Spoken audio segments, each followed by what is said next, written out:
আমাদের এই সনাতন ধর্মে যেটা উল্লেখ রয়েছে যে কোনো একটা মন্ত্র বা কোনো একটা কিছু উচ্চারণ করলে আমরা দেখেছি যে বন্দে মাতরমের যে শ্লোক মানে যে মানে লিরিক্সটা যেটা, যদিও দুর্ভাগ্য আমাদের যে এই বন্দে মাতরম আমরা জনগণ মন আমরা গান গাই, কিন্তু বন্দে মাতরম গাওয়াটা এতদিন ধরে মানে আমার মতন যারা আরো অনেকে আছে তারা কেউ বলতে পারবেন না যে বন্দে মাতরমকে স্কুলে রেগুলারাইজ করা হয়েছিল কিনা। তো এইটা আমরা শুধু ওই প্রথম স্ট্র্যাঞ্জাটাই জানি বন্দে মাতরমের, বাকিগুলো আমাদের করার ক্ষেত্রে লিরিক্স দেখে এখন হয়তো করতে পারবো, কিন্তু মানে জনগণ মন যেরকম আমরা চোখ বন্ধ করে বলি বন্দে মাতরম কিন্তু সেরকম ভাবে আমরা পারি না। শুধুমাত্র আমরা ওই সকালবেলা যখন আকাশবাণী শুরু হতো তখন ওই বন্দে মাতরম এইটা আমরা শুনতাম, সুজলাং সুফলাং শস্য শ্যামলম। হ্যাঁ, তো এবারে যে এই স্টেপটা যেটা আপনি দেখতে পাচ্ছেন রাজ্য সরকারের, শুধুমাত্র মাদ্রাসা তো নয়, স্কুলগুলোতেও কলেজগুলোতেও একই রকম একটা মানে নির্দেশিকা বা জারি করা হয়েছে যে চলবে, এর মধ্যে খারাপ কিছু নয়, একটা শিক্ষামূলক একটা বিষয়। তো আপনি এই যে সার্বিকভাবে এটাকে সার্বিককরণ করা হচ্ছে, এটাকে আপনি কিভাবে দেখেন? হ্যাঁ, প্রথম আমাদের দেখতে হবে যে আমাদের সব কিছুই কিন্তু যুক্তির ওপর, যুক্তিনিষ্ঠ যদি কোনো বিষয় হয় বা কোনো সিদ্ধান্ত নেওয়া হয় সেটা কিন্তু গ্রাহ্য। আর যার মধ্যে আবেগ সর্বস্বতা আছে সেটা কিন্তু আমাদের ধর্মশাস্ত্র ধরছে না।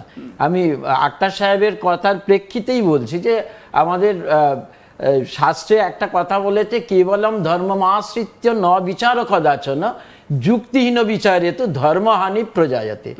ধর্মের যে অংশটায় আবেগ আছে সেটা তুমি নেবে না, ধর্মের যে অংশটায় যুক্তি আছে সেটাই ধর্ম। এবং আবেগ সর্বস্বতাটা ধর্ম নয়, যুক্তিনিষ্ঠতাই ধর্ম। তাহলে আমার যে যুক্তি সেটা এটাই যে যে জিনিসটা আমাকে উজ্জীবিত করে, আমাকে উদ্দীপ্ত করে, তো সেটাকেই আমি তো নেবো না। কি আবেগ সর্বস্বতা, ওই আসাদুদ্দিন সাহেব যেটা পার্লামেন্টে যেটা বলছেন তার মধ্যে আবেগ আছে, অস্বীকার করা যায় না। কিন্তু আমাদের একটা কথা বলা হচ্ছে যে ধর্মের আর একটা সংজ্ঞায় যদি মনুসংহিতায় যায়, বলা হচ্ছে যে আহার নিদ্রা ভয়মৈথুনঞ্চ আহার নিদ্রা ভয়মৈথুনঞ্চ সামান্য মেতৎ পশুবীর নরানাম ধর্মহি তেষাম অধিকো বিশেষ ধর্মেন হীনা পশুবীর সমানা। এই ধর্মটা কোনো হিন্দু মুসলমান এই ধর্ম নয়, এই ধর্মটা হচ্ছে মানবিক ধর্ম। মানুষের মধ্যেই মানবিকতা নামক যে বস্তুটি, যে সম্পদটি আছে সেটাকেই ধর্ম বলা হচ্ছে। এর মধ্যে কোনো রকম কোনো ইসলাম বা আমাদের হিন্দু বা খ্রিশ্চান এগুলো আসছে না, কিন্তু একেবারে যেটা মানুষের উপকার করে, বলা হচ্ছে পর উপকারক আর পরপীড়নম। তাহলে ধর্ম হচ্ছে সেটাই যে পরোপকার, আর অধর্ম কোনটা? পরপীড়নম। তাহলে যেটা আমাদের নির্যাতন করা ওই আবেগ সর্বস্বতা থেকে একটা হিংসার জন্ম নেয়, যেটা আমাদের মাসুম সাহেবের ক্ষেত্রে হয়েছে। ওনার একদম এইটাই অধর্ম, এটাই অধর্ম। আমার কোনো ধর্ম কিন্তু হিংসা শেখায় না। প্রত্যেকটা ধর্মেই, আমি মনুসংহিতা থেকে উল্লেখ করলাম, কোন ধর্মটাই হিংসা শেখায় না। প্রত্যেকটাই বলা আছে অহিংসা পরমো ধর্ম, সেটা আমার কোরআনেও আছে, আমার মনুসংহিতা বা আমাদের বেদ বেদান্ত উপনিষদেই আছে। তাহলে আমরা কেন এই আবেগ সর্বস্ব হয়ে পড়বো, এটা আমাদের দেখতে হবে। এবং খুব হালে আমি বলছি যে সেদিনকে যেদিন আমাদের রাজ্য সরকার শুভেন্দুবাবু ছিলেন, শ্রমিকবাবু ছিলেন, যে ওই যখন নাকি ওই যাদের স্কলার অর্থাৎ ওই মাধ্যমিক এইচএস সিবিএসসি এদেরকে সমস্ত ছাত্রছাত্রীদেরকে সম্বর্ধনা দেওয়া ছিল, যখন ওই বেতুন স্কুলের ছেলে মেয়েগুলো যখন ধরলো ওই বন্দে মাতরম, এত সুন্দর একটা অ্যাম্বিয়েন্স তৈরি হলো। এর মধ্যে কোনো তো ধর্মান্ধতা আমরা দেখতে পাচ্ছি না। এটার মধ্যে যেটা আমার মনকে খুব সুন্দর একটা প্রশমিত করে, প্রকাশিত করে, বিকশিত করে, তো সেটা আমি নেব না কেন? সেটাই নেব যেটা আমাকে অন্তরমম বিকশিত করো অন্তরতর হয়ে, আমরা নিত্য এটা প্রার্থনা করি।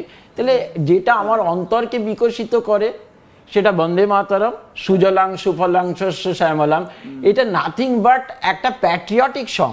বেশ, এবং আমি একত্রিত আমি করেছিল। এই প্রসঙ্গে আরো একটা গুরুত্বপূর্ণ বিষয় আপনার কাছে আসব, তবে তার আগে কাজী মাসুম আক্তার কিছু ওনার বক্তব্য রয়েছে। স্যার প্লিজ বলুন।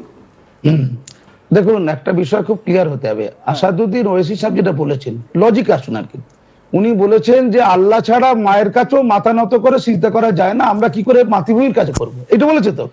তাই যদি বলে থাকে, আমি পরিষ্কার করে আসাদুদ্দিন সাহেবকে আপনার এই চ্যানেলের মাধ্যমে জানাচ্ছি যে আল্লাহ ছাড়া মায়ের কাছে মাথা নত করতে আল্লাহ বলেছেন। একদমই। যদি পৃথিবীতে কারো কাছে মাথা নত করতে বলতাম, মায়ের কাছে করতে বলতাম, বাবার কাছে। কিন্তু শ্রদ্ধা করতে আপত্তি করিনি, বিপুল শ্রদ্ধা করতে বলেছে। মায়ের পায়ের তলায় সন্তানের স্বর্গ, মায়ের পায়ের তলায় সরকার সন্তানের বেহেশতে, এটা ইসলাম বলেছে। খুব ঠান্ডা কথা বুঝুন।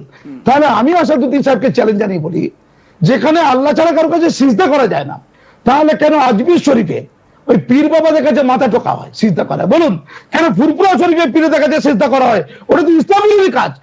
আসাদুদ্দিন সাহেব এমন লক্ষ লক্ষ জায়গায় সিজদা করা হচ্ছে আল্লাহ ছাড়াও, বিভিন্ন পীরদের কাছে, বিভিন্ন ইমামদের কাছে কেন করা হচ্ছে? আপনি ওটা বন্ধ করুন। দেশকে তুচ্ছ করছে, এরা পীরদেরকে বড় করছে। আপনি আজমির শরীফ বন্ধ করে দেখান না, কত ক্ষমতা আছে, দেখান কত ক্ষমতা আছে, করবেন না আপনি। তাহলে আপনি এটা যখন পাচ্ছেন না, আর এখানে তো কেউ সিজদা করতে বলছে না, শ্রদ্ধা করতে বলছে, বন্দনা করতে বলছে, হৃদয় লালন করতে বলছে, হৃদয় পালন করতে বলছে, এখানে তো আপত্তির কথা নয়। আমার একটা গুরুত্বপূর্ণ কথা, বন্দে মাতারম একটা অত্যন্ত শিল্পসম্মত উচ্চ মার্গের একটি মন্ত্র, উচ্চ মার্গের, নিম্ন মার্গে নয়। কিন্তু এটাকে স্কুলে যে চালু করা হচ্ছে, মাদ্রাসায় প্রত্যেকটা ছাত্রছাত্রীকে শিক্ষিত করতে হবে, প্রত্যেকটা শব্দবন্ধকে অত্যন্ত পরিষ্কার করে শেখাতে হবে। ভারতবর্ষে যারা বিক্ষোভ করছে, বন্দে মাতরমের বিরুদ্ধে যারা বলছে, আমি চ্যালেঞ্জ করছি, তারা বন্দে মাতরমের মাধুর্য সম্পর্কে কিচ্ছু জানে না। তারা উপর উপর করছে। এটা একটা পলিটিক্স, একটা অংশের লোককে নিয়ে রাজনীতি করার জন্য প্রয়োজন আছে। এটা বন্দে মাতরম তো দূরের কথা, এটা তো আজকে নতুন করে আমরা বলছি। আমাদের জাতীয় সঙ্গীত নেতা মন্ত্রীরা ভুল গায়। আমাদের জাতীয় সঙ্গীত ন্যাশনাল অ্যান্থেম, জনগণ মন অধিনায়ক জয়, আপনি জানেন নেতা মন্ত্রীরা হামেশাই ভুল গাইছে। বন্দে মাতরম ভুল গাওয়া যাবে না, সঠিক গাইতে হবে। আসলে এরা যেমন জাতীয় সঙ্গীতের মর্মার্থ জানে না, এরা বন্দে মাতরমের মর্মার্থ জানে না, জানার চেষ্টা করে না, উপেক্ষা করতে চায়। আমার গায়ে কাঁটা দেয়, জানেন তো। এই জয়ন্ত বাবু বলছিলেন, আপনিও বলছেন, সুন্দর করে যখন বন্দে মাতরমটা গাওয়া হয় এবং তার ব্যাখ্যা করা হয়, শরীরে কাঁটা দেয়, দেশকে ভালোবাসতে ইচ্ছে করে। আজও না, দেশকে ভালোবাসার মাসুল আপনাকে দিতে হয়েছে মাসুম সাহেব, এবং মানে একাধিকবার। আমি একটু এই জায়গা থেকে একটা বিষয় কয়েকদিন আগেই দেখছিলাম, এই আমাদের রাজ্যের নতুন মুখ্যমন্ত্রী যখন শপথ নিলেন, তিনি ভারত সেবাশ্রম সংঘে গিয়েছিলেন। আপনারও বেশ কিছু ছবি ভারত সেবাশ্রম সংঘে দেখলাম, সাধু মহারাজদের সঙ্গে আপনি গিয়েছিলেন, আপনি প্রথা ভাঙলেন। মানে এমনিতেই এই যে পণ্ডিত জয়ন্ত কুশারী কিছুক্ষণ আগে বলছিলেন, ডক্টর জয়ন্ত কুশারী বলছিলেন না, যে অধর্ম কি, আপনার ওপর যে অত্যাচারটা হয়েছে, বা মানে একেবারে চোখে পট্টি বেঁধে যে গোড়ামিটা করে আপনার ওপর অত্যাচার হয়েছে, সেটাই অধর্ম, এবং সেটাকে বারবার আপনি ভাঙার চেষ্টা করেছেন। তার অন্যতম একটা দৃষ্টান্ত এই ভারত সেবাশ্রম সংঘে সাধু মহারাজদের সঙ্গে আপনার দেখা করা, তাদের সঙ্গে কথা বলা।